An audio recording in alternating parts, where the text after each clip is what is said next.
오늘 뉴욕 증시 보합권에서 혼조세로 거래를 마감했습니다. 오늘도 기업들의 실적 그리고 경제 지표가 다수 발표됐습니다. 우선 경제 지표는 엇갈린 결과가 나왔습니다. 12월에 미결주택 매매 건수가 4개월 내 처음으로 하락세로 전환한 반면에 내구재 주문 지수 같은 경우는 상승을 하면서 지난 11월보다 4.6%가 증가한 것으로 나타났습니다. 이런 가운데 세계 최대 중장비 업체인 캐터필러가 4분기 실적을 발표했는데요. 자회사의 손실분이 좀 있긴 했지만 이를 제외한 조정 순이익이 시장의 전망을 웃도는 결과가 나왔습니다. 오늘 보합권에서 거래를 마감한 다우존스 지수의 마감 종가부터 확인해 보겠습니다.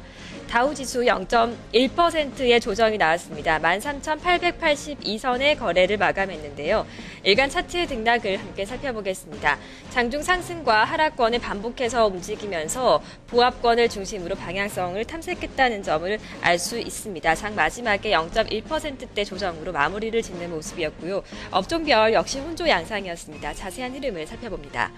금융주 1%대의 낙폭 기록했습니다. 기초소재 섹터 역시 0.6%의 하락이 나왔고요. 반면에 상승한 업종들 경기 민감주입니다. 0.4%가 올랐고 산업 섹터 0.3% 그리고 통신주가 0.2% 오른 반면 에너지주는 0.3%의 조정을 받았습니다. 오늘 실적을 발표한 캐터필러가 다우존스 지수 가운데 가장 크게 올랐습니다.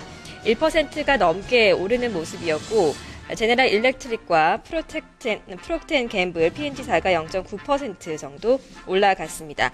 반면에 알코아가 어제에 이어서 조정이 나오면서 1%가 넘게 떨어졌고 보잉과 트래블러스의 순으로 1%대의 낙폭 집계되고 있습니다. 다우존스 지수 특징 종목의 흐름 조금 더 자세하게 살펴보겠습니다. 김민지 앵커입니다.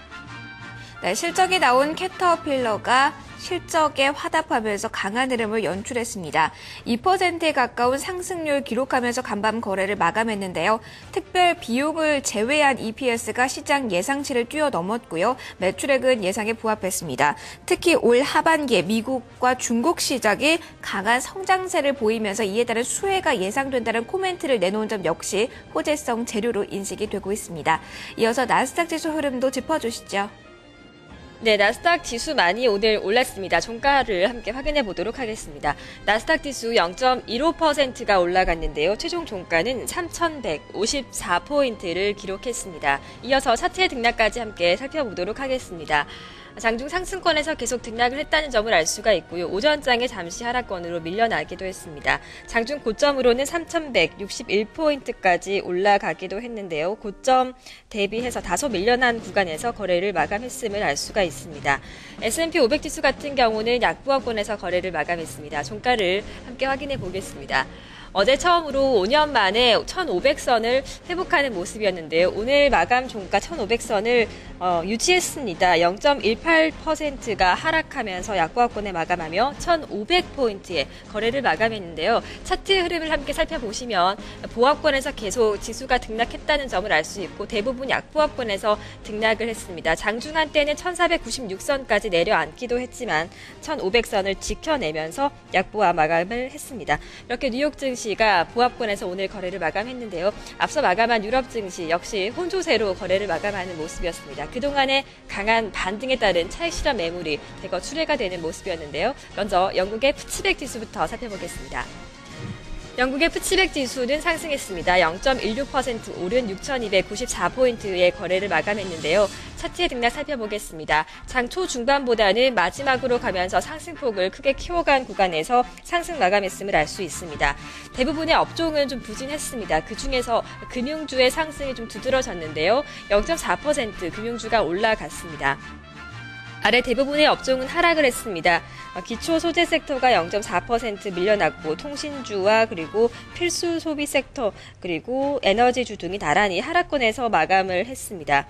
금융주들의 상승이 돋보이는 장이었는데요. 상승 상위권의 바클레이즈 1.7% 올라간 점 확인이 되고 있고 HSBC 홀딩스 역시 0.9%대, 프루덴셜이 0.7% 상승을 했습니다. 이외에 푸츠백 지수를 구성하고 있는 특징 종목의 흐름까지 살펴보겠습니다. 김민지 앵커입니다. 네, 이날 영국 증시를 큰 틀에서 본다면 소매주가 부진한 반면 금융주는 상당한 랠리를 펼쳤습니다.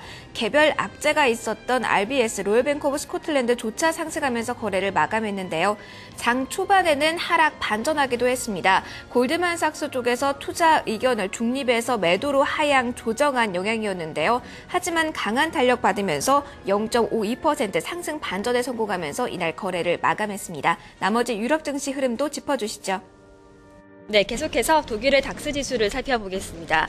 독일 증시는 하락이었습니다. 0.4%의 조정, 7,833선의 거래 마감됐습니다.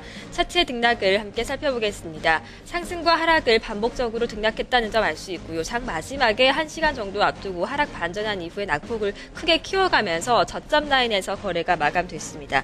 닥스 지수 0.3% 밀려났고 업종별 역시 부진했습니다.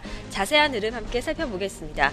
특히 큰 조정을 받은 업종이 눈에 띕니다. 기초 소재와 기술주가 나란히 0.7%대의 낙폭을 기록한 것으로 현재 집계가 되고 있고요. 아래쪽 살펴보면 산업 섹터와 필수 소재 섹터 역시 0.5에서 0.4%대의 낙폭을 기록했습니다.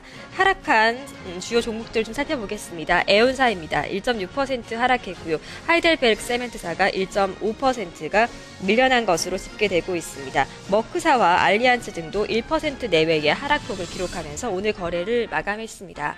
자, 마지막으로 프랑스 까크 지수까지 살펴보겠습니다. 마찬가지로 오늘 까크 지수 같은 경우는 강부업권에서 거래를 마감했는데요. 종가 확인해 보겠습니다. 0.07% 올라갔습니다. 3,780포인트의 거래를 마감했고 차트의 등락까지 함께 살펴보겠습니다. 장중 대부분의 시간을 상승권에서 등락했음을 차트를 통해서 확인할 수가 있습니다. 장중 한때는 고점으로 3,789포인트까지 올라가기도 했고요. 9포인트가 밀려난 구간에서 강보합 마감을 했습니다. 프랑스 까크 지수 주요 종목들의 등락까지 함께 살펴보겠습니다. 이날장에서 크레딧 아그리콜이 2%가 넘게 강한 흐름을 보이면서 거래를 마감했습니다. 프랑스 텔레콤 0.7%가 상승했고요. 아르셀로미탈은 0.8% 오늘도 조정이 나왔습니다. BNP 파리바 역시 2%가 넘는 강세를 펼치면서 크레딧 아그리콜과 함께 금융주의 상승을 주도하는 모습이었고요. GDF 스웨즈 0.4%가 올랐습니다. 유럽 증시는 이렇게 혼조세로 거래를 마감했습니다. 오늘 상품시장의 마감 동향까지 살펴보겠습니다. 달러 인덱스입니다. 0.03% 오른 79달러 87센트의 거래를 마감했습니다. 미국채 10년물은 장중 한때 2%대로 올라가는 특징적인 모습이 나타나기도 했는데 1.97% 선에서 거래를 마감했고요. 유가 동향까지 살펴보겠습니다. WTI 0.6% 상승한 96달러 44센트의 거래 마감됐고 브렌트유는 오늘 113달러 선에서 거래가 됐습니다. 금값 동향까지 살펴보겠습니다. 금값은 0.2% 하락한 1652달러 90센트의 거래를 마감했습니다. 글로벌 장마감 동향이었습니다.